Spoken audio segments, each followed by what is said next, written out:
Welcome to the Royal Road School of Carmelite Prayer. A link to the Praying with Teresa of Avila website has been provided below to enable you to find the catalog of offerings on this channel, along with the notes of today's presentation, The Fourth Dwelling Places, Ch.2, a summary, Interior Castle by Teresa of Avila. Continues on the same subject and explains through a comparison the nature of spiritual delight and how this is attained by not seeking it. God help me with what I have undertaken. I've already forgotten what I was dealing with, for the business matters and poor health have forced me to set this work aside just when I was at my best. Everything will come out confused because I just can't go back to read it over. It seems to me I've explained the nature of consolations in the spiritual life. They are sometimes mixed with our own passions. Sometimes the force of these passions can even cause nosebleeds, but they must be consoling, for the whole experience ends in the desire to please God and enjoy His Majesty's company. Spiritual delight in God or the prayer of quiet are different, however. Let's consider, for a better understanding, that we see two fonts with two water troughs. These two troughs are filled with water in different ways. With one, the water comes from far away through many aqueducts and the use of much ingenuity. With the other, the source of the water is right there, and the trough fills without any noise. If the spring is abundant, as this one is, the water overflows once the trough is filled, forming a large stream. There is no need of any skill. Water is always flowing from the spring. The water coming from the aqueducts is comparable to consolations that are drawn from meditation. We obtain them through thoughts that tire the intellect. Consolation, then, come from our own effort, and the noise is made when the benefits the consolation cause in the soul needs to be replenished. With this other font, the water comes from its own source, which is God. When He is pleased to grant some supernatural favor, He produces this delight with the greatest peace and quiet and sweetness in the very interior part of ourselves. The happiness and delight are not experienced in the heart as our earthly consolations. The delight ends up filling everything. The water overflows through all the dwelling places and faculties until reaching the body. That is why I said that it begins in God and ends in ourselves.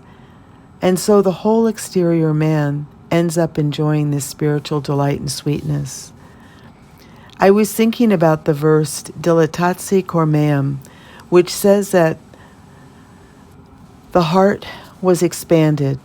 I don't think the experience is something that rises from the heart, but from another part, still more interior, as from something deep. I think this must be the center of the soul. To return to the verse, what I think is helpful is the idea of expansion. It seems that since this heavenly water begins to rise from this spring deep within us, it swells and expands our whole interior being, producing great blessings. The soul perceives a fragrance. Let's say in the interior depth, there is a brazier giving off sweet-smelling perfumes. But no light is seen, nor is the place seen where the brazier is. But the warmth and fragrant fumes spread throughout the entire soul. The body shares in them, but no heat is felt, nor is there the scent of any perfume. This experience is more delicate than any experience of these things. For those who have not experienced this, understand that they do happen and are felt this way. The soul understands them more clearly. The spiritual delight is not something that can be imagined, as we cannot acquire it on our own. This experience makes us realize that it is fashioned from the purest gold of divine wisdom. In my opinion, the faculties are not united, but absorbed, and looking through in wonder at what they see. It's possible that in dealing with these interior matters, I might contradict something I said elsewhere. That is no surprise, because in the almost 15 years since I wrote the Life, the Lord may have given me a clearer understanding of these matters than I had before. I could be mistaken now as then, but I only speak of what I understand. It seems clear to me that the will must somehow be united with God's will, but it is in the effects and deeds following afterward that one discerns the true value of prayer. There is no better crucible for testing prayer. It is quite a favor from the Lord if the person receiving it recognizes it, and a great value if he doesn't turn back. You will at once desire to obtain this prayer, my daughters. It is good to try and understand how we can obtain such a favor, so I will tell you what I understand about this prayer. After you have done what should be done by those in the previous dwelling places, humility, humility. By this means, the Lord allows himself to be conquered with regard to anything we want from him. The first sign for seeing whether or not you have humility is that you do not think you deserve these favors and spiritual delights from the Lord, or that you will receive them in your lifetime. You ask me, how then can one obtain them without seeking them? For the following reasons, there is no better way of not striving for them. First, because loving God without self-interest is the initial thing necessary for such favors. Second, because there is a slight lack of humility, thinking that for our miserable services these great favors can be obtained. Third, because authentic preparation for these favors is the desire to suffer and imitate the Lord rather than to have spiritual delights. Fourth, because His Majesty is not obliged to give them to us. Without these favors we can be saved, and He knows what is best for us, and who truly loves Him. This is certain, I know.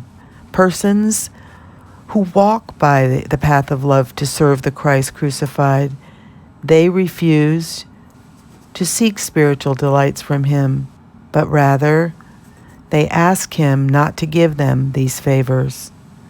Fifth, because we would be laboring in vain, no matter how much we meditate or how much we try to have tears. This water doesn't come in such a way. It is only given to whom God wills to give it, and often when the soul is least thinking of it. We belong to Him, daughters. Let Him do whatever He likes with us. Bring us wherever He pleases. I really believe that whoever completely humbles himself and is detached will receive the favor of this water from the Lord and many other favors we don't know how to desire. May He be forever praised and blessed. Amen.